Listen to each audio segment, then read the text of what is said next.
Hello, कैसे हैं आप सब? मैं एज ओसीडी या सेक्सुअल ओरिएंटेशन ओसीडी के बारे में बात करना चाह रहा हूँ क्योंकि उसके बारे में अक्सर काफ़ी सवाल आते हैं और ये एक वो चीज़ है जिसके बारे में लोग बहुत ज़्यादा कंफ्यूज भी होते हैं क्योंकि ज़ाहिर है मतलब स्पेशली आजकल आई थिंक क्योंकि ओपनली हम इतना देखते हैं कि लोग अपनी सेक्सुअलिटी और उन चीज़ों के बारे में बात कर रहे होते हैं और वो वाला कॉन्सेप्ट के सेक्सुअलिटी बहुत फ्लूइड भी है जो कि मेरे पर्सनल ओपिनियन में है काफ़ी।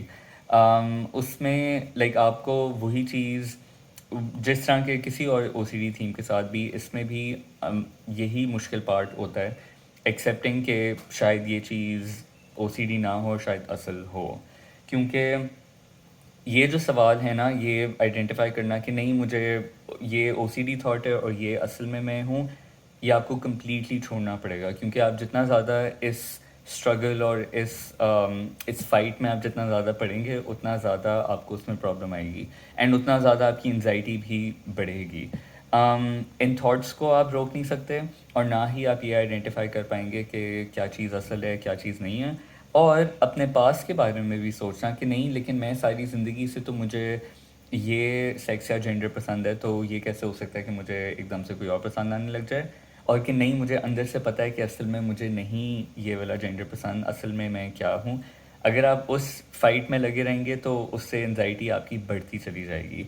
इसमें कॉमन कंपल्शन जो आपके अक्सर आते हैं वो गूगलिंग है और इवन पॉइंट देखना, वो एक बहुत कॉमन कंपल्शन है क्योंकि लोग पॉइंट देख के फिर अपने आप को रीअश्योरेंस देना चाहते हैं या अपने आप को तसल्ली देना चाहते हैं कि हाँ मैं अभी भी इस जेंडर से अट्रैक्टेड हूँ या अभी भी मुझे ये वाली चीज़ें पसंद हैं। गूगल पे लोग बहुत देख रहे होते हैं कि आपको लाइक असल लाइक सेक्सुअलिटी रिलेटेड लाइक क्या ये हो सकता है कि 25 साल की उम्र में भी मैं अपनी सेक्सुअलिटी रियलाइज़ करूं जो कि पहले नहीं थी। इस तरह के सवाल लोग मतलब कर रहे होते हैं ऑनलाइन। तो इसमें आपको ये चीज़ बहुत ज़रूरी देखनी होती है कि अगेन कंपल्शन आप कौन सी कर रहे हैं।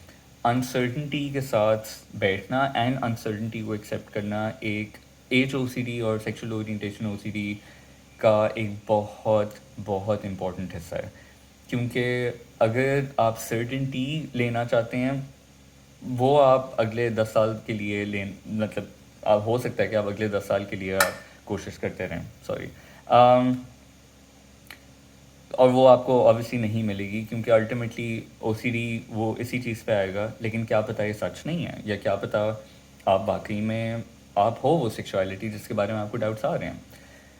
तो पहली बात वो। दूसरा ये आपको अपना जो वर्स्ट केस सिनेरियो है वो आपको ब्रेक डाउन करना पड़ेगा कि क्या अगर आप वो सेक्सुअलिटी हो जो आप नहीं होना चाहते, अगर वो आप हो, क्या वो इतना अनएक्सेप्टेबल है कि आपकी कंप्लीटली आप पूरी ज़िंदगी के लिए फॉरएवर डिप्रेशन में हो गए।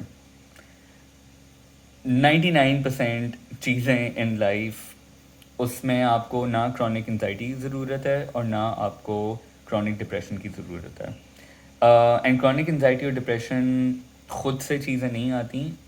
क्रॉनिक एंजाइटी और डिप्रेशन हमारी अपनी बनाई हुई होती हैं बेस्ड ऑफ जो हमारे बिलीव्स हैं।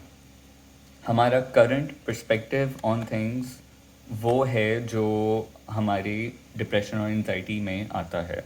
अगर हम अपने पर्सपेक्टिव चेंज करें तो ऑटोमेटिकली हमारी एंजाइटी और डिप्रेशन भी कम होने लग जाते हैं, राइट। तो उसमें ये है कि एक्सेप्टिंग कि अगर आप ये हो, क्या आप एक अच्छी ज़िंदगी फिर भी जी सकते हो। क्या आपकी उसमें फिर भी क्या आपकी ज़िंदगी में ऐसी चीज़ें हैं जो कि आप जिसमें आप फुलफिलमेंट भी आपको मिल सकती है। इसमें बहुत सारे फेयर्स ऑफ रिजेक्शन और फेयर ऑफ जो आपका होता है कि आप जो आपका पार्टनर है आप उसको डिसीव कर रहे हो, आप उससे झूठ बोल रहे हो, वो वाले फेयर्स भी बीच में आ जाते हैं। सो उसमें फिर एक्सेप्टेंस उसकी भी आ जाती है कि क्या आप एक्सेप्ट कर सकते हो ऐसी ज़िंदगी जिसमें आपको अपने पार्टनर से एक इतनी बड़ी सीक्रेट छुपानी पड़े। और ये है कि देखो आपको ये चीज़ें सोचने में बहुत ज़्यादा वो लगता है कि ये कैसे हो सकता है क्योंकि ये चीज़ इतनी ख़राब है, इतनी गलत है, ये नहीं हो सकती।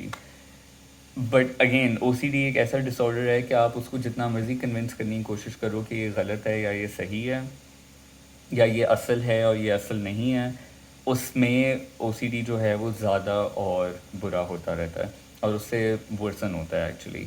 سو جب تک ہم وہ اس کنٹرول اور سرٹنٹی کو نہیں چھوڑیں گے، یا ہم اس چیز کو ولنگ نہیں ہوں گے ایٹ لیسٹ اس سرٹنٹی اور کنٹرول کو چھوڑنے کے لیے، تب تک ہمیں یہ والا پرابلم آتا رہے گا کانسٹنٹلی کہ ہم اینکشس ہیں نہیں، لیکن میں اپنی سیکچوالٹی نہیں لوز کر سکتا. اس میں آئیڈینٹی کا بہت بڑا پارٹ آ جاتا ہے کہ آپ کا فیئر کہ آپ اپنی آئیڈینٹی لوز کر دو گے، آپ کی آئیڈینٹی ایز سم ون جو کہ اسٹریٹ ہے، اینڈ جو آپ نے اپنی پوری زندگی اپنے آپ کو ایز اسٹریٹ ہی دیکھا ہے، تو ان چیزوں کو بریک ڈاؤن کرنا بہت ضروری ہے. اگر کوئی خاص کمپلشنز ہیں جس کے بارے میں آپ پوچھنا چاہتے ہیں، یا اسپیسیفک، کیونکہ دیکھیں ایچ او سی ڈی یا سیکشل اورینٹیشن او سی ڈی کے انڈر بھی بہت سارے ڈفرینٹ فیئرز آ جاتے ہیں. اگین اس میں آپ کا فیئر کہ آپ پوری زندگی جھوٹ بولتے رہو گے، فیئر کہ آپ کو ایک سیکرٹ رکھنی پڑے گی، فیئر کہ آپ ریجیکٹ ہو جاؤ گے، فیئر کہ آپ اپنی آئیڈینٹی لوز کر دو گے. اس میں بہت سارے آ جاتے ہیں. تو اس میں آپ جس اسپیسیفک فیئر کے بارے میں مزید اور جاننا چاہتے ہیں، میں اس میں پھر اگلی ویڈیو اس پہ میں کر سکتا ہوں. بٹ یہ میں ایک اوور ویو دینا چاہ رہا تھا کیونکہ سیکشل اورینٹیشن او سی ڈی کے بارے میں بہت سارے سوال آئے تھے، تو آئی تھاٹ کہ میں یہ کر لوں. اور I think especially South Asian region میں یہ تھیم تھوڑی کامن بھی ہے، کیونکہ ہمارے اس والے یہاں پہ ریجن میں اس چیز کو آبویسلی اس میں زیادہ کنٹروورسی اور وہ چیزیں بھی آفن زیادہ اٹیچ ہوتی ہیں. تو مجھے بتائیے گا اور اگلی ویڈیو پھر میں اس کو بنا لوں گا. شکریہ.